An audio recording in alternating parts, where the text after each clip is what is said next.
ஒரு லாஜிக் சர்க்யூட்டில் அவுட்புட் கொடுத்துருக்காங்க, இன்புட் அண்ட் அவுட்புட் கொடுத்துருக்காங்க. இதோட அவுட்புட் எக்ஸ்பிரஷன் நம்ம கண்டுபிடிக்கணும்.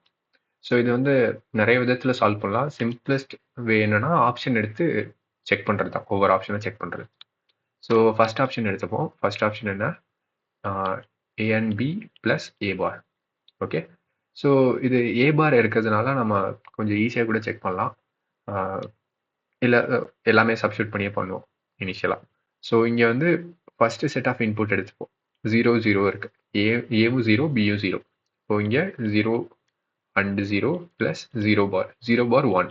ஆர் ஆப்ரேஷனில் 1 வந்துச்சுனாலே அவுட்புட் 1 தான் இருக்கணும். ஸோ இது 1. ஃபஸ்ட்டு செட் ஆஃப் இன்புட்டுக்கு அவுட்புட் 1, அது கரெக்ட். அடுத்து செகண்ட் செட் இன்செர்ட் பண்ணுவோம். இது 0.1 ப்ளஸ் அகெயின் 0 பார். ஸோ அப்போ அவுட்புட் 1 தான் வரணும். பட் இங்கே என்ன கொடுத்துருக்காங்க, 0ன்னு கொடுத்துருக்காங்க. அப்படின்னா ஃபர்ஸ்ட் ஆப்ஷன் கரெக்ட் ஆன்சராக இருக்க முடியாது. அதே மாதிரி செகண்ட் எடுத்துப்போம். இது ஃபர்ஸ்ட் செகண்ட் என்னது, A and B bar plus again A bar. So again first input கொடுக்குறோம். இது 0 and 0 bar plus 0 bar.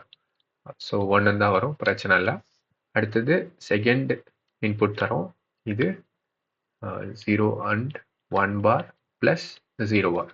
So 0 bar 1, but இங்கே 0 இருக்கு.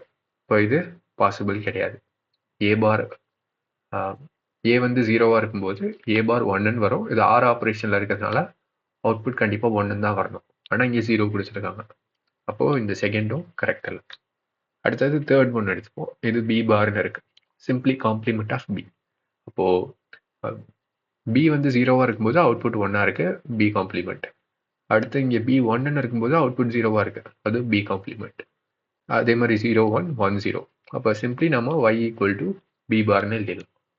இங்கே பி பாருங்கிறது தான் கரெக்ட் ஆன்சர்.